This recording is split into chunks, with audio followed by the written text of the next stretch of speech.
graça e paz, meu povo.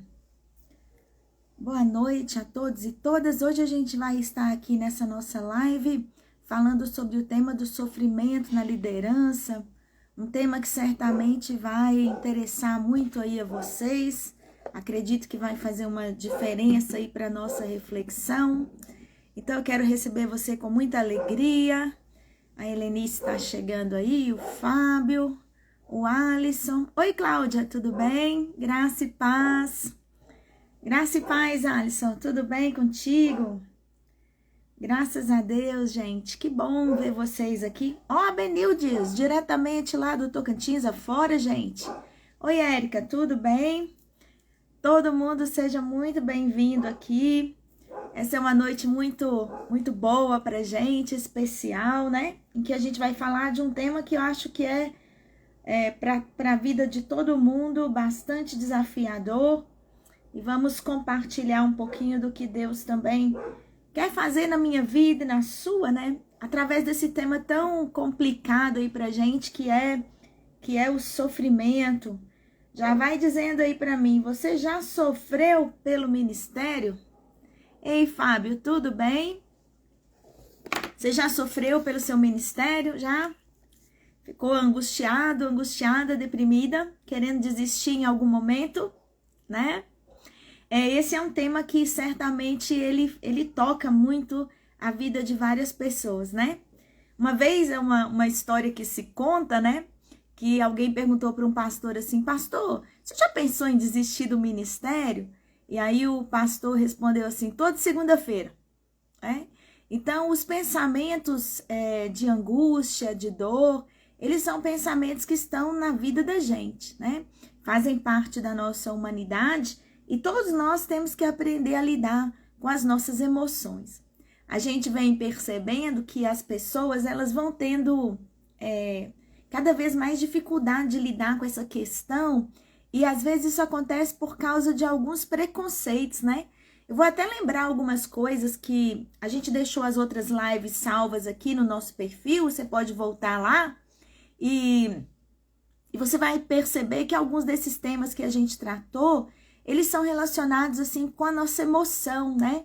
Com o nosso estado de mente, com o nosso coração. E esse lado da nossa fé, ele muitas vezes fica sendo negligenciado, porque quando eu digo que eu tô com ansiedade, que eu tô com depressão, como enfermidades mesmo, ou quando eu digo que eu tô triste, logo alguém quer me transformar em uma pessoa alegre, não fica assim não chora não, né? E às vezes a gente então é ensinado desde sempre a negar a nossa dor, né? A negar o nosso sofrimento, só que isso vai pesando na gente, porque são emoções que a gente tem, que Deus botou na gente, porque se Ele fez a gente com essa capacidade de sentir isso, é porque é a vontade dEle que a gente sinta isso também, né? Até porque a empatia, o amor na liderança só acontece quando eu consigo sentir o que a outra pessoa está sentindo e os nossos membros estão sofrendo, a nossa família está sofrendo, o nosso mundo está sofrendo.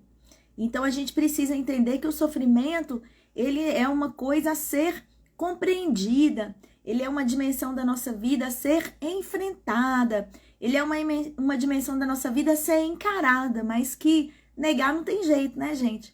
Jesus não contou mentira pra gente, não nos enganou. Ele disse para nós claramente, no mundo tereis o quê? Alegrias, facilidades, né? Não, né? Aflição, né? Mas ninguém quer aflição, né, gente? Boa noite, Elaine, tudo bem? Olha, eu tô querendo dinheiro, tô querendo saúde, tô querendo paz, tô querendo sossego, né? Mas aflição não tô querendo, não. E se você é assim como eu, a gente não quer, mas a gente não é todo mundo, não é isso? A gente não é todo mundo, a gente é filho de Deus e a gente vai passar por algumas coisas nessa vida. Eu queria, então, com essa introdução, saudar vocês, dizer que hoje também essa live vai ser muito especial, não só pelos assuntos que a gente vai tratar, mas também porque ao final dela, se você ficar aqui até o final, você vai receber aí uma grande novidade que eu tô muito animada para contar. Tô quase com aquela vontade imensa de começar a live pelo fim, já falando das novidades, mas eu vou me segurar viu? Vou seguir o roteiro aqui. O Vinícius está me ajudando hoje, nesses últimos dias, nessas lives aí. Ele me deu um roteiro aqui, gente. Vou abrir, vou seguir o roteiro bonitinho, mas eu tô doido para contar para vocês as novidades. Então, se vocês quiserem saber, fica comigo aqui até o final, que vai dar tudo certo em nome de Jesus, né? Quero agradecer a todo mundo que esteve presente aí comigo. Benício também tá dando aqui, mandando aqui um abraço. Deixa eu olhar aqui quem tá mais chegando. Eita, lá de Macaé, o povo da região dos lagos tá aqui também acompanhando. Quem esteve comigo nas outras 2 lives aí, que por acaso também hoje está aqui participando, eu quero te dar aí os meus agradecimentos, louvar a Deus pela sua vida, pela sua companhia comigo nessas últimas quintas-feiras em que a gente trabalhou temas aí importantes. A Maiara de Goiânia tá aqui também, a Ítala, né? Boa noite a vocês. E aí, então, eu quero, depois de tudo isso, recapitular com vocês algumas coisas importantes. A gente falou nas lives anteriores sobre o imediatismo e as dores emocionais que ele causa. A gente também falou sobre a importância do refrigério. Entendemos o que é o descanso, né? Olha, tem gente de toda parte aqui. Tô tão feliz, gente. São Bernardo do Campo, Natal. Gente de todo lugar. Graças a Deus, né? A gente também falou, então, sobre entender o nosso descanso não só como um dia que a gente tira, mas, assim, os intervalos que a gente dá, a importância de cultivar a alegria, a realização. E hoje eu quero trabalhar com vocês esse tema do sofrimento. Eu quero trabalhar ele, vou começar com um texto bíblico. E aí, desse texto bíblico, a gente vai avançando. E ele, eu acho que é um texto muito rico. Um texto que eu descobri, na verdade, recentemente, sabe? Tudo bem? Clarissa tá aí também. Graças a Deus. Pessoal de Sobradinho, nosso abraço, né? A Jane Eire também, nossa presidente aqui da Sociedade de Mulheres, está aqui conosco. Graças a Deus. Esse texto que eu quero ler com vocês, ele tá no livro de Êxodo, capítulo 15, versículos 22 a 27. Êxodo, capítulo 15, de 22 a 27. Eu nem sei, sabe, gente, para falar com vocês a verdade, se eu já tinha ouvido esse texto ou lido alguma coisa sobre ele antes. Uma primeira parte, certamente sim, mas eu fui despertada recentemente para uns outros aspectos dele que eu queria trabalhar com vocês. Diz assim: opa, Cachoeiro do Itapemirim, beleza? Bem-vindos. Êxodo 15, 22. Depois, Moisés conduziu Israel desde o Mar Vermelho até o deserto de Sur. Durante 3 dias caminharam no deserto sem encontrar água. Então chegaram a Mara, mas não puderam beber das águas de lá, porque elas eram amargas. Esta é a razão porque o lugar se chama Mara. E o povo começou a reclamar a Moisés, dizendo: que beberemos? Moisés clamou ao Senhor, e esse lhe indicou um arbusto. Ele lançou o arbusto na água, e essa se tornou boa. Em Mara, o Senhor lhes deu leis e ordenanças, e os colocou à prova, dizendo-lhes: se vocês derem atenção ao Senhor, seu Deus, e fizerem o que ele aprova, se derem ouvidos aos seus mandamentos e obedecerem a todos os seus decretos, não trarei sobre vocês nenhuma das doenças que eu trouxe sobre os egípcios, pois eu sou o Senhor que os cura. Bem-vinda, Cida, lá de Porto Nacional, Tocantins, Deus abençoe.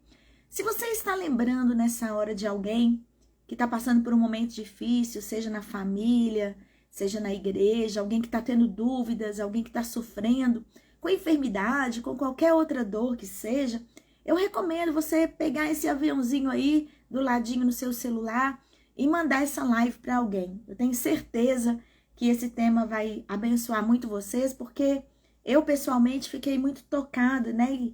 E Deus falou muito ao meu coração enquanto eu preparava esse tema para trabalhar com vocês.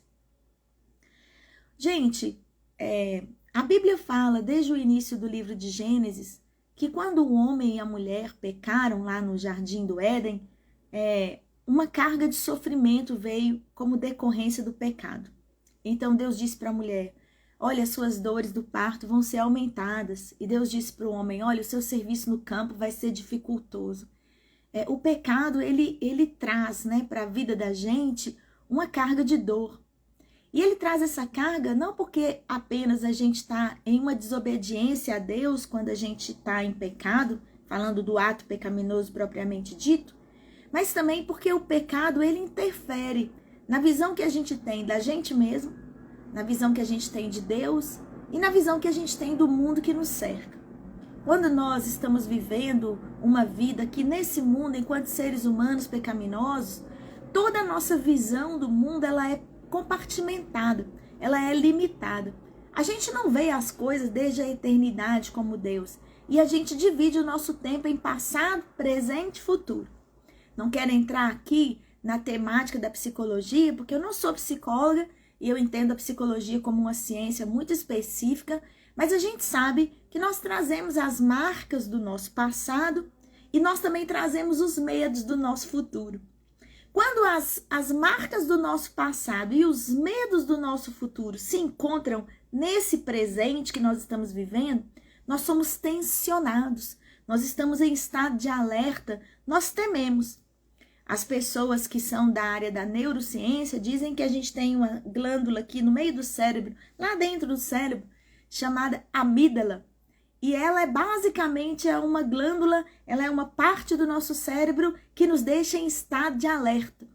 E quando a gente ouve um barulho, quando a gente está diante de alguém que nos ameaçou, todo o nosso corpo reage porque a amígdala diz perigo, perigo, né? E quando a gente não desenvolve a nossa inteligência emocional, nós vamos estar vivendo em estado de constante alerta. Esse constante alerta, ele é desgastante. Ele cansa o corpo, ele cansa a mente, afeta nosso jeito de dormir, afeta o nosso jeito de viver, afeta a nossa tomada de decisões. Então é muito perigoso não saber lidar com o sofrimento. É muito perigoso. Pode trazer para a gente uma série de consequências bastante complicadas.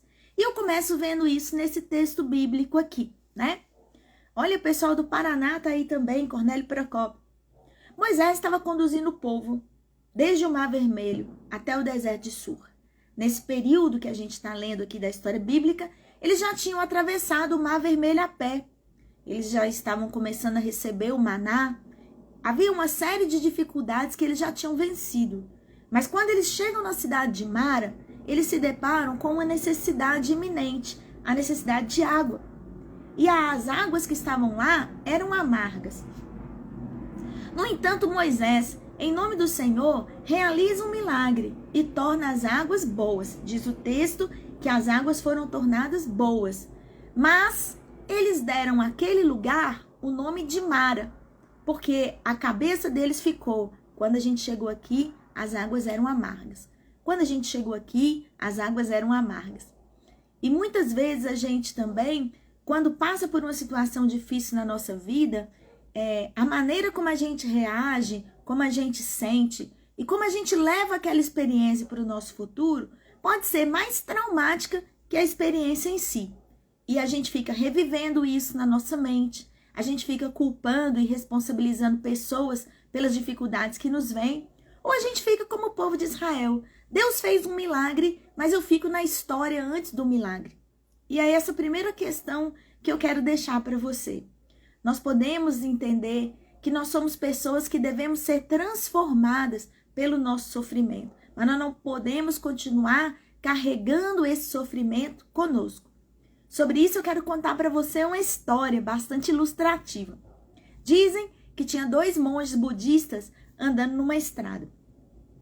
E os monges budistas, pela sua recomendação do convento que eles ficavam, eles não podiam ter contato com nenhuma mulher.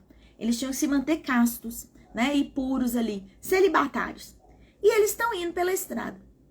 Quando eles chegaram na beirada do rio que eles iriam atravessar, eis que uma mulher estava se afogando no rio.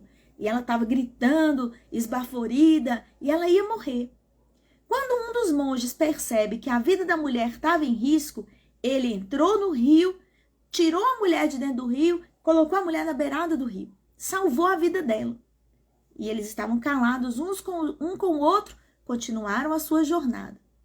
Lá na frente, o monge que não havia salvado a mulher, o monge que tinha ficado observando a cena, falou com o outro: você tocou naquela mulher, você tocou nela, e a nossa lei, a nossa religião diz que não poderia tocar. E o outro monge caladinho. Mais um pouco à frente, o monge continuou fazendo a mesma pergunta: você não devia ter tirado a mulher de dentro do rio, por que você tocou na mulher? Você está em pecado. E aí eles continuaram andando. Mais na frente um pouco, mais uma vez o monge interpela seu colega: puxa vida, falei para você que a gente não podia ter feito isso, você não podia ter pegado aquela mulher. E aquele homem respondeu: olha, eu salvei mesmo a mulher, eu toquei nela, mas eu deixei ela lá na beirada do rio. Você continua carregando ela até aqui. Que lição, né? Essa história nos traz, porque às vezes uma coisa aconteceu com você em um determinado momento e você continua carregando aquilo, sabe? E você continua reagindo às outras pessoas como se você estivesse sendo ferido ainda pela primeira vez. E essa é uma das primeiras coisas que eu quero dizer para você que eu aprendi no meu ministério pastoral. Eu, como você, fui ferida, fui traída, muitas vezes por pessoas que eu confiava, pessoas a quem eu abri meu coração e contaram a minha vida por aí afora. Já aconteceu com você de alguém contar um segredo seu por aí? Comigo já aconteceu. Já aconteceu de você confiar em uma pessoa e colocar diante dela o seu coração e essa pessoa trair você e agir de modo contrário ao que foi dito? Aconteceu comigo também. Aconteceu de você investir na vida de uma pessoa e dedicar seu tempo, ir atrás dessa pessoa, às vezes tirar essa pessoa de uma situação muito difícil, às vezes ajudá-la financeiramente, às vezes dar do que é seu para essa pessoa, acolher dentro da sua casa e de repente essa pessoa ser ingrata? Isso já aconteceu com você? E muita gente, quando isso acontece, se recusa a ajudar de novo e diz: eu não vou ajudar ninguém, porque da outra vez que eu fiz, eu fui traído. Da outra vez que eu fiz, eu fui enganado. Da outra vez que eu fiz, mentiram para mim. E aí começa o sofrimento, que é muito maior do que o ato em si. Então, eu quero diferenciar para você que existe o ato em si, as coisas que acontecem, mas o sofrimento, ele é uma resposta emocional ao fato. Ele não é o fato em si, ele é uma resposta emocional ao fato. E nesse sentido, o sofrimento é meu. O sofrimento não tem a ver com a outra pessoa, nem com o que ela me fez. Tem a ver muitas vezes comigo, em como eu respondo. E aí, às vezes, se eu não tenho algumas coisas resolvidas em Deus e comigo mesma, e talvez eu vou precisar de outras ferramentas para resolver, eu fico reprisando aquele sofrimento, igual o povo fez em Mara. Toda vez, depois de 200 anos, 500 anos, 1000 anos, nós estamos aqui, trocentos mil anos depois, alguém está passando lá naquela região e está dizendo: esse lugar se chama Mara. E alguém diz: uai, Mara significa amargor. Por que esse lugar se chama amargor se a água é boa? Aí eles dizem: ah, porque lá na época de Moisés a água era amarga. E eu queria dizer para você que uma primeira chave que Deus tem me ensinado é que eu preciso escolher qual história eu vou contar quando um sofrimento me sucede. Eu posso contar a história de como as pessoas me feriram, ou eu posso contar a história de como eu me recuperei. Eu posso contar a história de como eu fui traída, ou eu posso contar a história de como eu venci aquele sentimento, aquela situação ruim. Eu posso contar a história de como eu fui amargurada, ou eu posso contar a história do amigo que me curou. Eu posso contar a história de como eu fui atingida, ou eu posso contar a história de como eu soube reagir. De como a tristeza quis me ameaçar e de como eu escolhi a alegria. Então, se a gente entende o nosso sofrimento como uma resposta, não fazia sentido que o povo bíblico chamasse aquele lugar de Mara. Eles poderiam ter escolhido um nome que sinalizasse o que Deus tinha feito, mas eles escolheram um nome que sinalizava a sua dor. E como eles escolheram esse nome, eles contavam a história da dor sempre, primeiro, antes de contar a dor da libertação, da alegria e da transformação. E aí eu quero perguntar para você, como é que você tem contado as histórias da sua vida? Como é que você tem contado aquilo que tem acontecido com você? Como tem sido isso para você? De que maneira você está observando a sua vida? Essa é uma primeira mudança que a gente precisa fazer. Meditar sobre como nós estamos respondendo aos sofrimentos que estão diante de nós. Quer colocar aí para mim se isso faz algum sentido para você?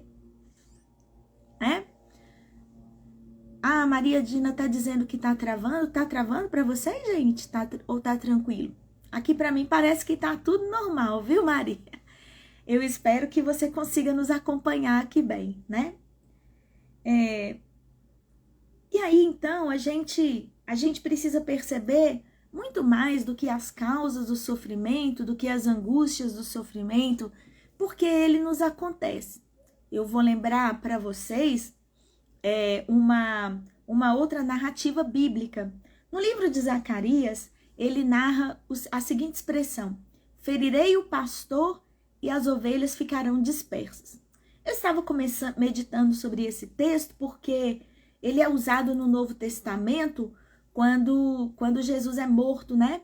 O Novo Testamento relembra esse texto e os evangelistas dizem: para que se cumprisse a escritura, ferirei o pastor e as ovelhas ficarão dispersas. Mas se você for comigo lá e abrir a sua Bíblia agora, lá no livro de Zacarias, você vai ver que na época de Zacarias ele estava falando de um outro contexto, né? A situação era bastante diferente para ele. E ele está dizendo justamente de como que o pastor é ferido, né? O pastor é ferido no ministério.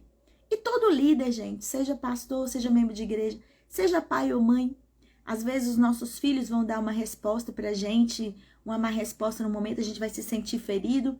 Às vezes nossos filhos e filhas vão fazer escolhas que a gente não gosta e a gente vai se sentir ferido. E eu comecei a pensar sobre 3 tipos de feridas que podem causar sofrimento na nossa vida. Eu quero que você medite junto comigo se isso também está acontecendo aí na sua vida, se é uma interpretação possível do texto. Primeira coisa que eu observo são as feridas que são auto-infligidas. Tem feridas que eu faço em mim mesma, né? E aí a gente começa a ver as nossas histórias, assim. Qual é a história que eu conto sobre mim? Né? O que eu penso sobre mim? Quando eu cometo um erro, eu digo, nossa vida, falhei, gente, cometi um erro. Ou eu digo, eu sou horrível, não sei fazer nada direito. Meu Deus, a minha vida é um inferno, eu não consigo me organizar. Quando algo dá errado para mim, eu digo, puxa vida, isso não funcionou. Ou eu digo, nossa, como que eu sou azarada, nada funciona na minha vida, nada dá certo. Muitas vezes essas são as feridas auto-infligidas. São aquelas coisas que eu trago sobre mim, que me fazem sofrer, que são, a psicologia vai chamar isso de crença limitante, né? Que é uma coisa que eu digo a meu respeito, mas que não é totalmente verdade. Uma coisa que eu digo a meu respeito, que não é a plenitude do que eu sou, mas que às vezes revela histórias difíceis, traumas, situações que eu passei na minha vida, né? E a gente, como cristão, a gente pode perceber que quando a gente exagera uma determinada coisa, que até está na Bíblia, é até correto, mas quando a gente exagera aquilo sem ver as outras coisas que a Bíblia também diz, muitas vezes nós causamos feridas auto-infligidas. Por exemplo, quando a gente peca, né? Muitas vezes nós estamos lutando contra um pecado e é um pecado arraigado, uma coisa difícil da gente lidar, né? É um pecado que, como sempre, é um pecado que nos envergonha. A gente tem medo dos outros ficarem sabendo, de como que as pessoas vão olhar para nós se elas souberem que a gente tem aquele pecado, e às vezes a gente quer fingir que não tem nenhum. Mas a gente venceu aquele pecado 1 dia, 2, 3, e de repente a gente tem alguma recaída. e nós começamos a pensar que não somos dignos da graça de Deus, que o Senhor não nos ama mais, ou que a gente vai para o inferno mesmo por causa daquilo e que não tem solução. Certa vez eu estava num aconselhamento com um jovem e eu disse para ele: o Senhor Deus quer te perdoar desse pecado. Isso que você cometeu é perdoável. Deus pode fazer algo na sua história. E ele disse: Deus pode me perdoar, mas eu não me perdoo. Então, muitas vezes, a baixa estima ou o nosso perfeccionismo mesmo nos coloca em situação melhor, que a gente quer ser melhor do que Deus. Essas são as feridas auto-infligidas. Eu tenho que tomar muito cuidado com elas, porque as feridas auto-infligidas, elas podem estar boicotando seu casamento. E lá no fundo você pensa: eu não tenho direito de ser feliz, porque eu já fiz uma coisa errada. Eu não tenho o direito de estar aqui alegre. Lembra que eu falei para vocês na live passada, de que às vezes a gente também é criticado por algumas coisas, porque quando tem um problema acontecendo, a gente parece que não tem direito de ser feliz no meio daquele problema? O fato de ter um problema acontecendo não quer dizer que a gente não possa ser feliz nesses intervalos. A plenitude de vida, o shalom que Deus prometeu, é justamente esse. É ser capaz de rir numa hora de dificuldade, é ser capaz de ter alegria para servir ao Senhor em meio a circunstâncias difíceis. Mas se eu estou dizendo coisas a meu respeito negativas, e não estou dando espaço à graça de Deus para me curar e me restaurar, a minha ferida auto-infligida, aquela que eu coloco sobre mim mesmo, ela vai começar a atingir os outros, né? Ela vai começar a atingir a minha família, a minha igreja, os meus liderados, a família que eu estou cuidando, as pessoas que estão ao meu redor, meus vizinhos. Então eu tenho que tomar muito cuidado com as feridas que eu faço em mim mesmo, as feridas auto-infligidas. E elas podem ser emocionais, elas podem ser das palavras, e quando isso fica muito complicado, gente, começa a ser físico, começa a gente fazer maldade aí com os outros, né? E com a gente mesmo, às vezes até fisicamente. Então, muita gente abusiva que eu e você conhecemos são pessoas que maltratam a si primeiro e depois de terem se maltratado tanto, elas começam também a maltratar outras pessoas. Cuidado com as feridas que você faz em você mesmo, né? E que eu faço em mim mesma. São cuidados que a gente tem que tomar. As segundas feridas do sofrimento que podem acontecer no ministério pastoral são as feridas por acidente. E olha, gente, acontece muita ferida por acidente. Tem pessoa que vai falar uma coisa dura com você. Tem uma pessoa que vai falar com você uma coisa assim horrível. Mas não foi de propósito. Às vezes alguém pega você num dia ruim, você não tá bem, aquela pessoa não tá bem. Quantas feridas acontecem pela falta da boa comunicação? Porque eu não sei expressar o que eu sinto, o que eu penso, porque é difícil às vezes para eu dizer umas certas verdades, ou porque a gente está numa sociedade agressiva e violenta em que as pessoas não estão medindo palavra para nada, sabe?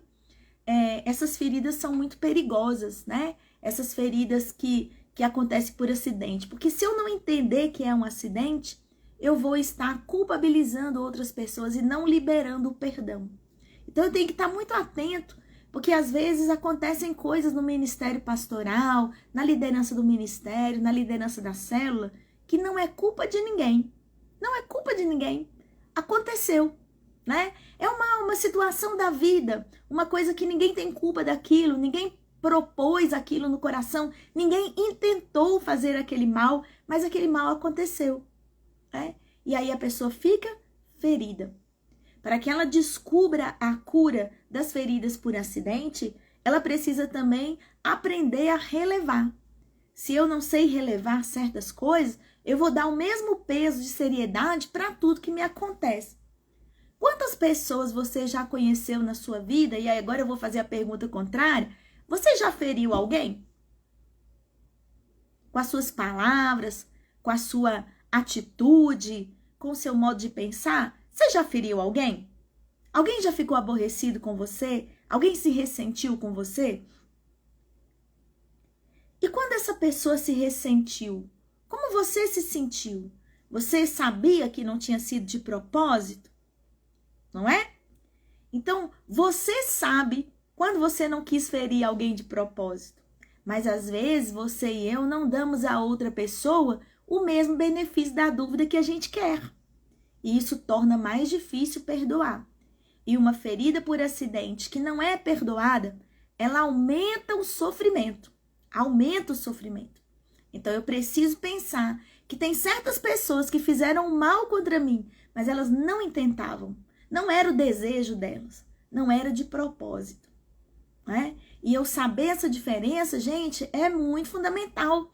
Porque isso também, cada vez que eu identifico que eu tenho um bom diagnóstico, eu vou tomar o remédio correto sobre aquilo.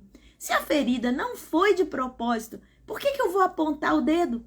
Por que eu vou acusar aquela pessoa? Por que eu vou aumentar o peso da condenação sobre ela?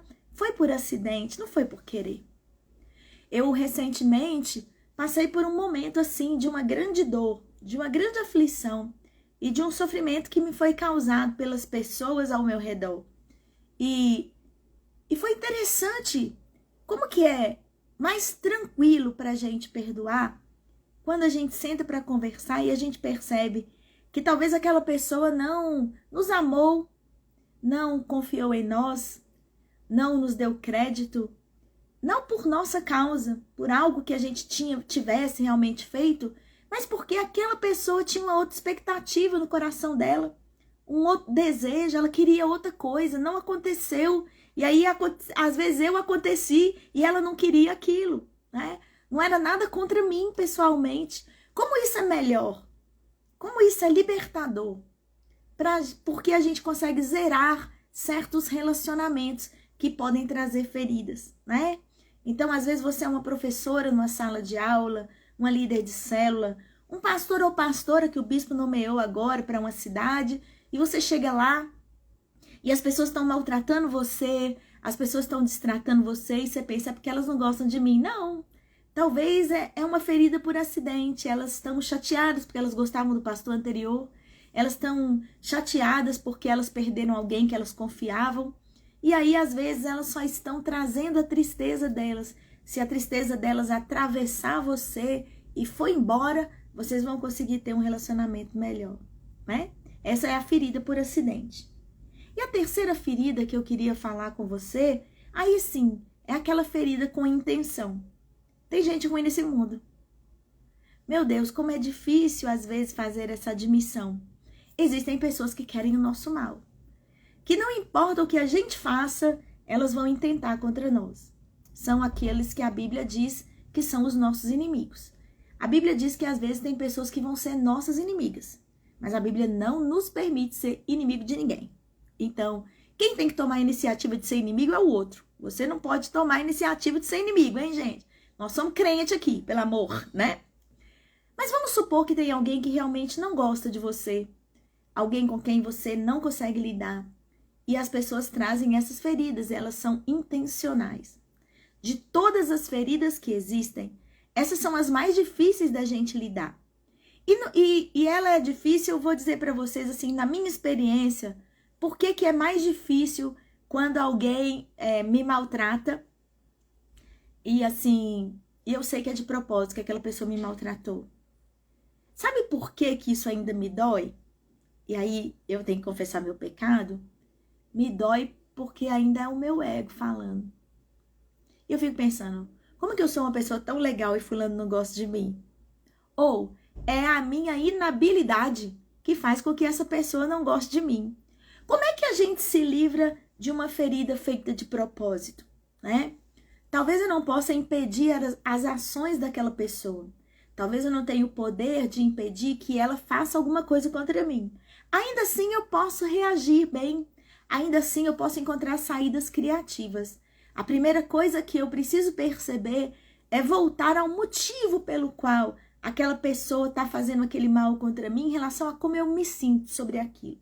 Então, vou dar um exemplo para vocês. Vamos supor que Paulo está ali vivendo, acho que Paulo é um bom exemplo, está chateado com o Alexandre Latoeiro, né? O Alexandre Latoeiro fez a ele muitos males.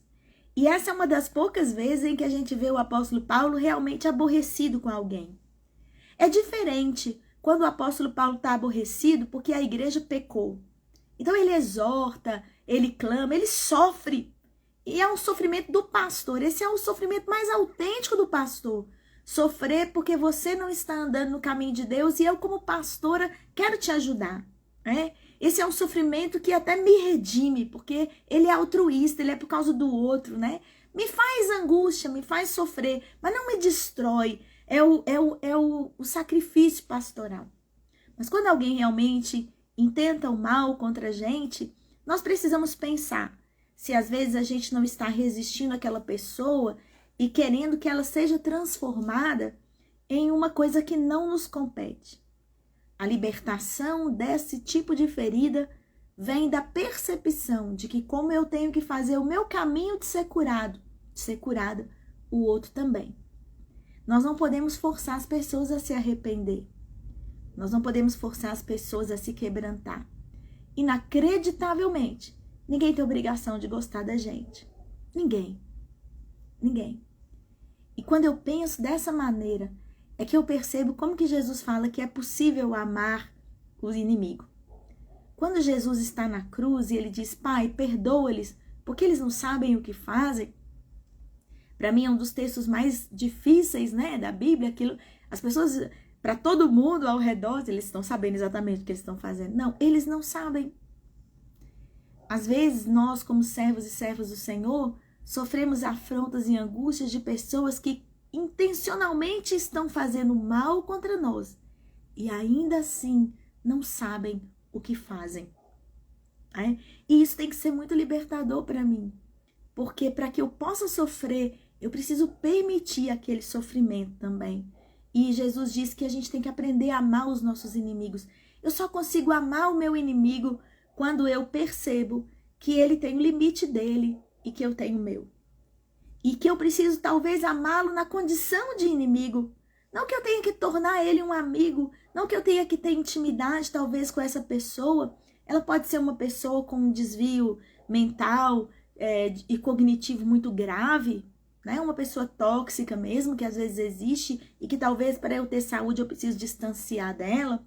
Talvez eu vou encontrar uma pessoa que realmente seja aí, sei lá, né, gente, um psicopata que não tem a capacidade de ter empatia, de ter amor por mim. Então, cada vez que eu me encontrar com ele, ele vai me ferir mesmo. Mas eu preciso ter a consciência de que Jesus me disse para amar o meu inimigo, né? E eu consigo amar pessoas que eu não tenho expectativas irreais sobre ela. Muitas vezes você sente raiva das pessoas porque você está tendo expectativas irreais sobre ela. Você espera que ela haja de determinados momentos, que ela já te sinalizou que ela não vai agir. Mas se você entender aquela pessoa dentro da realidade dela, o amor de Deus, ele vai inundar você. Porque Deus ama os bons e os maus. Deus faz a chuva cair sobre os bons e os maus. Em termos de amor, Deus não diferencia os bons e os maus. Ele os ama todos e quer salvar a todos. E esse é o desafio da gente, enquanto a gente está nesse mundo. Eu queria dizer para você que uma das coisas que mais causa sofrimento nas outras pessoas, porque causa em você, é o julgamento. O Peter Scazzero, ele fala dessa ferida e ele nos dá também uma maneira de sair dela. Além dessas 3 do texto de Zacarias, tem uma outra que o Peter Scazzero traz e que eu quero concluir essa minha reflexão com você, para a gente passar para as nossas novidades também, trazendo esse último ponto. O Peter Scazzero fala que para que eu possa ter saúde, eu preciso de uma vida emocional e espiritualmente saudável. Quando eu tenho uma vida espiritual doentia, eu alimento o sofrimento. Quando eu tenho uma vida espiritual saudável, eu alimento a alegria, a boa estima, eu alimento a santidade e eu saio de um estado de destruição. Que o grande risco do sofrimento no ministério é o que a gente mencionou no início aqui da nossa live. Se você não aprender a lidar com o sofrimento vai destruir seu ministério. Se você não aprender a lidar com a frustração vai destruir seu ministério. E aí eu vou fazer outro parêntese. Quantos pastores e pastoras, líderes de ministério, pais de família, terminam a sua vida como sendo pessoas extremamente chatas e insuportáveis? Pessoas julgadoras que apontam o dedo para as outras. pessoas amargas. Muita gente, você deve conhecer alguém assim. Aquela pessoa que quando ela chega numa festa, ela estraga o clima. Aquela pessoa que tem sempre uma coisa negativa para dizer. Talvez você já encontrou alguém assim. Infelizmente, talvez a gente seja um pouco assim, de vez em quando. É por isso que a autorreflexão é bastante libertadora, né? A Mércia está falando aqui, né, sobre a gente colocar expectativa, né? A expectativa é uma grande fonte de angústia e de sofrimento mesmo, porque eu estou avaliando a outra pessoa a partir de mim. Sem contar que a expectativa, ela é um tipo de julgamento que a palavra de Deus não nos permite ter sobre as outras pessoas. Quando eu faço uma expectativa sobre alguém, eu estou tecendo que aquela pessoa deve ser do jeito que eu acho. E aí é complicado, né? Então, por isso que tecer expectativa sobre os outros é pecado, gente. Nós temos que dar às pessoas a oportunidade de ser quem elas são, né? Até pra gente decidir até que ponto a gente vai conviver com elas e se isso é saudável ou não pra gente. Então, temos que tomar cuidado. Mas o Peter Scazzero fala da espiritualidade emocionalmente doente. Ele fala vários aspectos. Quem já leu o livro dele, O Líder Emocionalmente Saudável, vai ver que ele fala 10 aspectos de uma espiritualidade doentia. E a última delas é a que eu quero deixar aqui, porque eu acho que ela faz muita diferença na vida do líder de célula, do líder de ministério e do pastor. A última das 10 coisas que ele fala é que é grande fonte de sofrimento a gente julgar a trajetória ou a jornada espiritual das outras pessoas. Alguém precisa refletir sobre isso, da grande dor que a vida da igreja tem passado nos últimos tempos, porque nós estamos julgando pessoas por critérios que a palavra de Deus não diz para a gente julgar. A palavra de Deus até diz que a gente deve julgar certas coisas, porque julgar é discernir, separar. A palavra que aparece lá para julgar é isso. Eu preciso julgar se uma atitude está correta, para eu saber se eu vou seguir aquele exemplo ou não. Eu preciso julgar se uma coisa é de Deus, porque eu preciso saber se eu vou seguir aquilo ou não. Eu preciso julgar o determinado comportamento de um líder para eu saber se ele é digno de ser seguido ou não. Mas julgar um comportamento não é julgar a pessoa toda. Julgar uma atitude não é dizer se a pessoa é santa ou não. É saber como que eu vou me comportar frente a ela. Esse é o tipo de julgamento que a Bíblia nos permite fazer. Julgamento como discernimento. Discernimento. Mas muitas vezes nós estamos julgando a jornada espiritual das outras pessoas. A gente julga isso como? Por exemplo, a partir da roupa. Entrou alguém na igreja hoje, eu olho e digo, é convertido, não é convertido, porque usa boné, usa bermuda, usa short. Ah, essa pessoa não é convertida porque ela tem uma tatuagem. Ah, essa pessoa não é convertida porque ela tem uma determinada posição política e ideológica. Mas nenhum desses temas é tema que a Bíblia coloca pra gente como critério de salvação. Qual é o grande critério de salvação que a palavra de Deus diz que a gente deve julgar uma pessoa? Se ela crê em Cristo de todo o coração como seu Senhor e Salvador, esse é o critério da salvação. O restante das outras coisas são importantes para determinar se aquela igreja está sendo boa para mim, se aquela comunidade está sendo sadia, se aquela família está me edificando. Mas essas coisas não dizem se uma pessoa é salva ou não.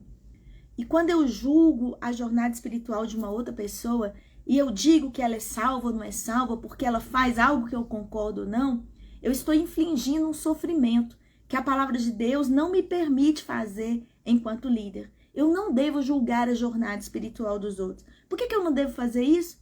Porque uma jornada espiritual, diz o Peter Scazzero, ainda está em andamento. Então, quando eu peco, eu quero misericórdia para mim. Eu quero, gente. Quando eu faço uma coisa errada e eu vou pedir desculpa para uma pessoa, eu espero sinceramente que ela me perdoe. Se ela não me perdoar, aquilo vai me trazer uma grande angústia e dor. Você é assim também? Então, por que às vezes, quando alguém te pede perdão, você demora a perdoar? Você quer colocar critério para a pessoa e você faz um monte de exigências que você não gostaria que fossem feitas para você. Esse foi um grande aprendizado que eu trouxe para mim, sabe? Eu já na minha vida, muitas vezes, coloquei muitos critérios para ser amiga das pessoas ou para caminhar com elas. mas eu quis ser acolhida. Eu quis que as outras pessoas tivessem paciência comigo e às vezes elas não tiveram. Então, uma parte muito importante de encontrar cura para o nosso sofrimento é que a gente consiga enxergar as outras pessoas como filhos e filhas amados de Deus. Como pessoas que estão no processo como eu estou. Que hoje podem errar, mas amanhã podem acertar, porque hoje eu acertei, mas vai que amanhã eu erro. Se eu quero misericórdia, eu devo praticar também a misericórdia. E isso não tem a ver, de jeito algum, em contrariar a santidade, a busca da vontade de Deus, e nem em eu dizer para uma pessoa, que eu como líder vou ter que fazer isso também, que determinada atitude que ela tem está equivocada, ou que certa interpretação bíblica que ela tem está fora ali da vida, né? Eu posso ser alguém que consegue, então, quando eu coloco as coisas no devido lugar e me reconheço como um ser que necessita de Deus, também saber fazer as melhores confrontações, saber lidar melhor com os conflitos, aprender a dar a mim mesma e às outras pessoas uma segunda chance e aprender a ouvir a Deus em meio à dor. Porque o sofrimento é parte integrante da vida. Quero terminar essa reflexão contando para vocês uma história que eu vi hoje. Acho que foi até Deus que trouxe essa história para dentro da minha realidade.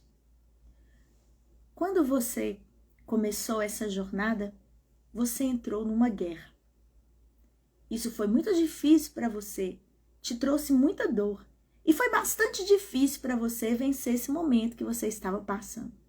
Você chorou, você sentiu raiva, você se exasperou e em muitos aspectos o seu coração se endureceu. Precisava endurecer. Você precisava criar alguma casca porque você estava na guerra. Mas quando você começar a subir o monte que vai te levar ao próximo momento da sua vida, você precisa deixar quem você era na guerra para trás. Porque cada vez que a gente evolui, a gente precisa deixar um pouco para trás aquilo que a gente era quando a gente estava em guerra. Em tempos de guerra, talvez a gente tenha que ser de um jeito. Em tempos de paz, precisamos ser de outro jeito. Se nós nunca mudamos, nós nunca evoluímos e não chegaremos ao alto daquele monte, porque não podemos levar as armas da guerra para o alto, onde a paz habita. E essa história, essa comparação, essa narrativa encheu meu coração de esperança.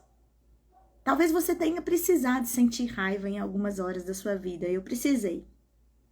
Talvez você tenha precisado ser uma pessoa rígida e áspera e dura em muitos momentos. Mas essa não é a totalidade da sua vida. E você não precisa ficar sempre com raiva. Você não precisa ficar sempre ressentida. Você não precisa ficar sempre humilhado. Você não precisa se sentir sempre angustiado. Respira. A palavra de Deus diz que há um descanso para nós. Que há um refrigério para nós. A Bíblia diz que Deus tem pensamentos de paz a nosso respeito. E que está preparando para a gente uma cidade onde não haverá nem choro, nem morte, nem dor. Enquanto a gente está andando para essa cidade, Deus prepara uns pontos de parada, onde a gente pode fazer o que o texto bíblico de Gênesis mostra para a gente. Não só Deus transformou as águas amargas em águas doces naquele momento, mas Deus fez eles andarem um pouquinho mais para lá, onde havia tamareiras. Essa é a minha semana das tâmaras, gente. Doçura. Havia 70 palmeiras. Muita raça de tâmara. Eles podiam comer. E a água era doce. Aquele lugar era um oásis. Eles não ficaram para sempre ali. Saíram daquele oásis e continuaram a caminhar pelo deserto. Houve outros dias que o sol estava quente. Então Deus mandou uma nuvem para cobrir o povo. Houve dias que as noites estavam frias. E Deus então fez a nuvem se tornar de fogo e aquecer e iluminar. Houve momentos que eles quiseram comer outra coisa. Deus mandou codornizes. Quando eles chegaram na beirada da terra prometida, vieram trazendo de lá cacho de uva carregado por 2 homens no pau. Pão e nutrientes, muitas vezes ao longo da nossa jornada. Permita que o sofrimento transforme você. Que o sofrimento abra seus olhos para você enxergar como as outras pessoas também são. E que muitas vezes elas também estão sofrendo como você. Também elas estão gritando por dentro, morrendo de medo como você. Não querendo ser rejeitadas como você. Pedindo um espaço de acolhida como você. Querendo ser amadas como você. A Brené Brown fala isso, são apenas pessoas. Se eu conseguisse ver as outras pessoas como apenas pessoas, eu não ia ficar desconfiado o tempo inteiro. Ia sofrer menos. Muitas vezes a gente está sofrendo porque a gente está vivendo de esperanças e expectativas quando coisas verdadeiras, concretas, reais estão acontecendo de muito bom ao nosso redor. Não sofra pelo motivo errado. Acho que essa é a grande lição do sofrimento que eu venho aprendendo no meu ministério a cada dia. Aprender a sofrer pelas coisas certas, as que valem a pena, as que pedem meu coração, aquelas que eu vou entregar e vai ser como Isaías, ele verá o penoso trabalho da sua alma e ficará satisfeito. Eu não quero sofrer de bobeira, eu não quero sofrer de ignorância, eu não quero sofrer de dureza do meu coração, eu não quero sofrer esperando dos outros coisas que eles não podem me dar. Eu quero sofrer para trazer um pecador aos pés de Jesus. Eu quero sofrer para ver a igreja do Senhor passar por uma renovação. Eu quero sofrer para que o pecado seja vencido, o Espírito de Deus desça sobre a terra. Eu quero sofrer para que o evangelho chegue até as extremidades do mundo. Eu quero sofrer para que a minha família tenha paz, alegria. Sofrer por coisas boas, coisas que dizem que a minha vida valeu a pena. E esse é um aprendizado constante. Tem dia que dá certo e eu acho que eu evoluí pra caramba. Tem dia que não, de vez em quando vai dar errado. Então eu quero convidar você a viver bem a sua vida. Acolha o sofrimento como parte da sua jornada. Pergunta o que você pode aprender com ele. Às vezes eu aprendo na doença coisas que eu nunca aprendi na saúde. Às vezes eu aprendo na dor coisas que eu nunca aprendi na alegria. Às vezes eu aprendo na angústia coisas que eu nunca vou aprender quando tudo estiver em paz. E é por isso, e nessa conclusão, que certo dia o salmista disse: foi-me bom ter passado pela aflição. Só uma pessoa que já passou pela aflição e venceu, chegou do outro lado e está tranquilo, disse: foi bom. Na hora que eu estava passando não era não, mas agora foi bom. Se eu não tivesse passado, talvez não tivesse aprendido a depender de Deus naquelas horas em que a dor é demais. O Senhor nosso Deus promete um dia não haverá mais dor. Até lá, a gente tem que aprender a lidar com ela. Colocando ela debaixo da graça de Deus. E não deixando se amargar. Para a gente não ficar falando de Mara, quando Deus já fez as águas ficarem doces. É isso que eu quero compartilhar com você. Eu espero que tenha sido aí legal. Se você quiser colocar aí nos comentários, a Márcia está dizendo que sofrer pelo motivo certo é o melhor, né? Nós vamos querer aprender, né? O negócio é aprender, né, gente? A Leane tá falando que maravilha de palavra, né? Que ela gostaria de estar aqui ouvindo, que bom, viu? Desejo tudo de bom para você, viu? A Irene também tá aqui. A Cláudia também tá agradecendo. Várias pessoas aqui. A Sheila. Ei, Jaque, tudo bem, minha filha? A Cláudia tá aí. A Carolina também. Deus abençoe. Gente, eu quero gastar meus 5 últimos minutos dessa nossa live fazendo um anúncio para vocês. Olha só, essa live de hoje, quem não veio, não veio. Não vai ser salva, sabe? Você que estava aqui hoje participando, você foi um abençoado, mas não vai ficar gravada, não. Essa aqui hoje é só para quem veio. E eu quero deixar para você um pouquinho de uma coisa que a gente está aqui lançando. A gente vai... Eu fiz essa série de lives nesses dias para compartilhar com vocês temas do meu coração e também contar para vocês que eu vou iniciar uma parte nova do meu ministério, com a qual eu estava sonhando há muito tempo.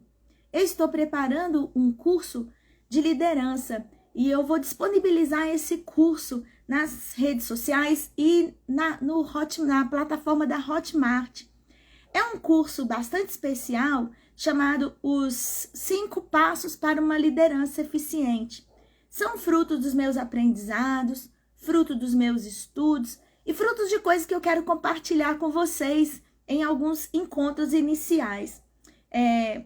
A minha vida, ela veio assim evoluindo para essa questão da liderança, e aí eu então decidi, desde 2020, estar com meus pastores em um curso, uma mentoria. Eu dei a essa mentoria o nome de Plano de Voo. Nós estamos desde 2020. Eu fui melhorando, eu fui aprendendo, fui testando algumas coisas. Alguns desses pastores e pastoras começaram também a caminhar comigo, colocando essas ideias em prática. E estamos passando, fizemos então o nosso Conecta, que é o nosso trilho regional do discipulado. Nós começamos a trabalhar os processos aí de mentorias, as mais diversas, acompanhando as pessoas, né, emancipação de igrejas e outras coisas mais. Então, aí a gente está formatando agora, né, esse conhecimento no primeiro curso. É a minha primeira experiência e eu quero colocar mais e mais disso que Deus tem me dado também, que eu tenho aprendido para vocês. Então, eu tenho hoje um conhecimento que está ficando muito ruim ficar com ele só para mim, sabe? Resolvi dar uma compartilhada. E esse material, esse lançamento vai ser sobre um tema bastante importante, que é como é que você se enxerga como líder. Então, não é um curso assim de metodologia, não. É um curso de caráter, é um curso de coração, é um curso de visão, é um curso de planejamento de longo prazo. E vai ser bastante importante para muita gente, eu tenho certeza. E muitos líderes, então, estão enfrentando dificuldades, né, para poder exercer a sua liderança, e eu acho que esse curso vai ajudar. Ele é resultado das reflexões que a gente veio fazendo nessa direção. E muitos pastores já têm conseguido aí melhorar as suas igrejas, têm conseguido avançar nos seus ministérios, nas suas vidas, com esse conteúdo.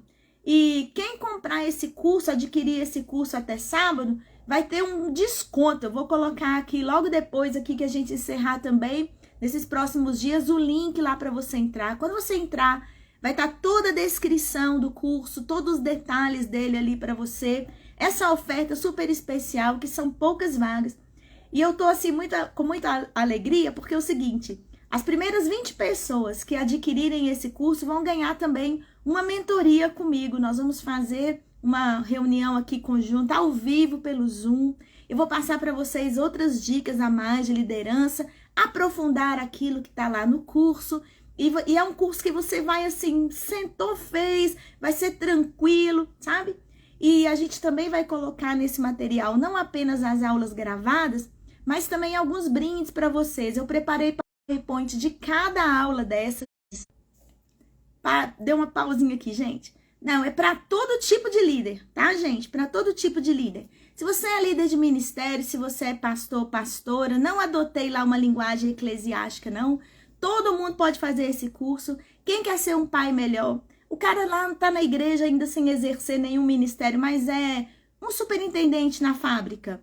É um gerente, né? Qualquer pessoa de qualquer área vai poder fazer esse curso, tá bom? Ele não é só para pastores, não. Já tô aqui abrindo o leque para vocês. É para todo mundo que quer melhorar na sua liderança. Qualquer liderança que exerça. Tá bom? E esses pastores que já têm participado foram minhas primeiras cobainhas, sabe? Aprenderam aqui comigo e eu também melhorei muito ensinando eles. Então, depois de todo esse processo, eu entendo que eu já cheguei a uma linguagem que vai fazer sentido para a maioria da igreja hoje e para pessoas também de diversas áreas aí de atuação. A gente vai colocar aqui no nosso Instagram o link. Você vai poder acessar o link. Lá vão aparecer as aulas todas gravadas, os materiais que podem ser baixados, tá bom? Vai aparecer lá também para você. Esse desconto especial que é até sábado. As 20 primeiras pessoas a gente vai entrar em contato para a gente marcar essa aula. E aí, então, a gente também vai poder tirar aí todas as dúvidas possíveis do pessoal quando esse conteúdo estiver no ar. Ficou claro para vocês? Então, os 5 desafios aí, os 5 passos para uma liderança excelente é para qualquer tipo de líder. Professor de criança, mulheres que trabalham nas igrejas, nas sociedades, homens, juvenis, jovens, tá? Líder de célula, trabalhadores aí em geral que estão envolvidos com pessoas, qualquer pessoa em qualquer área vai poder fazer e vai ser aí muito abençoado, tá bom? Então nós estamos colocando todas essas questões para fazer esse grande lançamento hoje. E assim que terminar aqui, a gente já vai estar disponibilizando para vocês, através dos nossos stories, o link para você conhecer, então, esse produto, poder garantir aí esse curso. E aí, conta para mim tudo de bom que eu quero saber, né? E como que eu posso melhorar também na minha liderança e contribuir aí com vocês. Tá bom, meu povo? É isso, gente. Essa é a grande novidade. Então, corre lá. Tempo limitado. O link vai ficar na bio. Vamos colocar aí para vocês, tá bom? Vamos colocar nos stories também, pra galerinha poder acompanhar e ver aí tudo direitinho. Terminando aqui, 10 minutinhos já vai estar tudo disponível aí para vocês. É só me aguardar, tá bom? Eu quero mais uma vez expressar minha alegria por essa jornada que a gente fez até aqui. Dizer assim que eu sei que é uma coisa nova também que a gente está oferecendo, né, na vida da Igreja Metodista. Mas um dos itens do meu curso é sobre antecipar mudanças, e a gente está vendo aí essas mudanças todas acontecendo. Esse curso completo, Liliane, com todos os materiais, a Liliane está perguntando aqui o preço, né? Com todos os materiais, com todas as aulas gravadas, com tudo, vai ser apenas R$ 79,90, tá bom? Esse valor de R$ 79,90 vai estar disponível até o próximo sábado. As 20 primeiras pessoas que adquirirem vão ter essa mentoria comigo. E esse valor pode ser dividido lá em 10 ou 12 vezes no cartão, assim, não vai pesar a vida de ninguém, tá bom? E meu grande sonho também é que esse seja um novo campo missionário, pelo qual também a gente possa, inclusive, abençoar a Igreja Metodista em toda parte aí, né?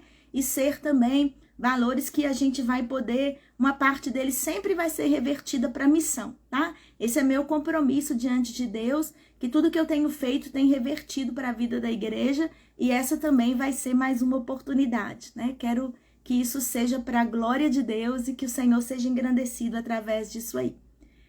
Compartilhem comigo da minha alegria, gente, eu espero que seja muito bom, né? E eu quero me despedir de vocês, então o Bruno também tá aí, a Vânia, né? Olha, até a Clínica Corpus aqui do Núcleo Bandeirantes acabou de entrar aqui na live. Gente, estou fazendo Pilates lá. Vocês lembram aquela história que eu falei aqui do Pilates, lá da minha instrutora de Pilates, né, gente? Foi muito bom. E aí, então, tem sido também bastante legal poder cuidar de mim. É uma das coisas da liderança, né? Entra lá, assim que sair aí. Muito obrigado, viu, pela alegria de vocês de participar comigo, a Vânia, a Irene, o Bruno Fernandes. Deus abençoe vocês. Estejam aí guardados e abençoados por Deus. Você tem um minutinho? Deixa eu orar contigo, né? Vamos orar juntos? Meu Deus, meu Pai, eu quero abençoar, Senhor, a vida da Helenice, da Regina, da Cláudia, da Esmeralda, da Carolina, da Vânia e vários outros homens e mulheres que eu li aqui, Senhor, os nomes passaram aqui por mim, a Márcia, que ficaram nessa live hoje.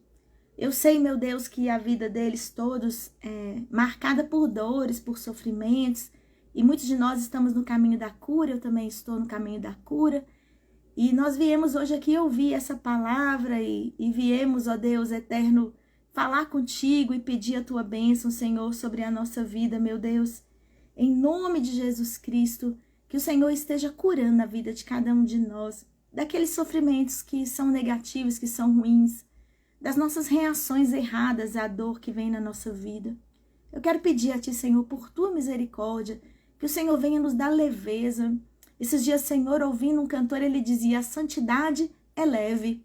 Dá-nos leveza na santidade, Senhor, uma vida de alegria, porque esse mundo precisa de uma igreja curada, esse mundo precisa de uma igreja sarada, de uma igreja, Senhor, que perdoa, que sabe perdoar, de uma igreja que exalta as qualidades uns dos outros, uma igreja que celebra a vida uns dos outros, uma igreja que torce uns pelos outros, uma igreja alegre, Senhor, uma igreja perdoadora, amorosa, uma igreja que abraça o pecador, que o acolhe, uma igreja que não condena, uma igreja que não tem pedra nas mãos. E nós sabemos, Deus, que muitas vezes nós fazemos essas coisas porque temos sofrido errado, estamos feridos e ferimos os outros também. Então, Senhor, nos renova, nos purifica, Pai. Tranquiliza nosso coração. Nenhuma dor é eterna, Senhor, nenhum sofrimento é eterno, tudo termina em Ti. Tu és o Deus da plenitude e da alegria. Nessa noite vem restaurar quem aqui está sofrendo, quem aqui não está conseguindo perdoar, quem aqui está precisando se sentir perdoado também, quem aqui está sofrendo por ansiedade, por depressão e angústias causadas, ó Deus, por sentimentos equivocados. Purifica, clareia nossa mente. Nós, Senhor, cremos que o Senhor tem dado muitas respostas através dos recursos desse mundo, mas a Tua cura, o Teu milagre sobrenatural, o Senhor não deixou de agir. O Senhor continua estendendo a Tua graça sobre nós nessa direção, e eu abençoo a cada uma aqui, em nome de Jesus, que tudo vá bem a cada um dos meus irmãos e irmãs. Assim eu oro, em nome de Jesus. Amém. Amém. Muito obrigado, querido, querida, você que ficou comigo até aqui. Deus te abençoe, Deus te faça sofrer direito, né? Deus te faça sofrer bem, tá? Já que o sofrimento ele é inevitável nessa vida, que ele sempre gere uma pessoa melhor na sua vida e que a vida de todo mundo fique melhor porque você está melhorando. É o que eu te desejo, em nome de Jesus, porque o que Deus tem para você não é Mara. O que Deus tem para você é Canaã, uma terra que manda leite e mel. Beijo grande e até mais. Tchau, tchau.